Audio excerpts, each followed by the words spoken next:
I was literally just talking to Brandon about like how far we done came, making this shit happen, bro. Like this shit be surreal sometimes, like to see that we doing this shit and we making it happen. But man, like it's been destined, it's been written, bro. It's been written from the jump, man. And we here for the long run, bro, for real.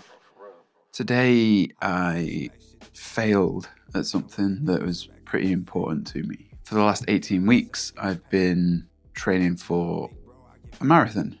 This is not the first marathon I've run. It's not the first one I've run this year, but the training that I've put into it meant a lot to me. Calm down. The training was going well, a couple of minor hiccups along the way, but overall it was going pretty well until I just overtrained a couple of weeks ago and hurt my leg. That meant that I started the run today. At a disadvantage. I started well, but there was always a massive chance that this injury was gonna just get worse as I ran. I could have quit 10k, I stuck it out to nearly 20, but I had to stop. And like I say, this was something that was important to me, and often things like this will screw with my mental health. I think I'm being really healthy about it. I think I'm okay with it, and I don't know quite why that is. Maybe it was the realistic expectations going into it. Maybe it didn't mean as much to me as I thought it did. That's probably not true. Or maybe I'm just getting better at dealing with these things because I've got my priorities in check. I think it's easy to forget that failure is quite a personal thing a lot of the time. I like this quote that I've just found from Margaret Atwood. Failure is just another name for much of real life. Much of what we set out to accomplish ends in failure. We set the bar so high that most of our attempts to sail gracefully over it on the viewless wings of poesy end in an undignified scramble or a nasty fall into the mud. Who told us we have to succeed at any cost? High bars seem to be the metaphor for failure, but this is from Julian Barnes.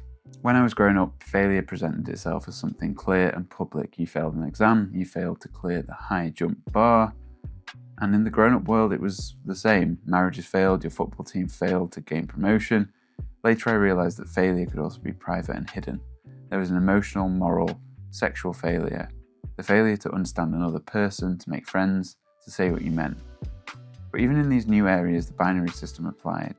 Win or lose, pass or fail. It took me a long time to understand the nuance of success and failure, to see how they are often intertwined, how success to one person is failure to another. So maybe the reason why I don't feel so bad about my failure today is because in many ways it's not a failure. The day was something to learn from. The day was something that had its moments of levity and success. I met some fantastic people. I had a couple of laughs. I got to take pride in seeing my friends succeed. And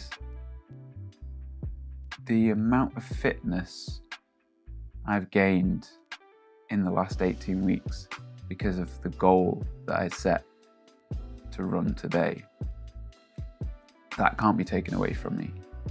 Just because I didn't finish the run today, just because I failed that aspect of it, doesn't mean that the rest of it is dragged down by that. The rest of it is lifted up by that because it shines in the face of failure.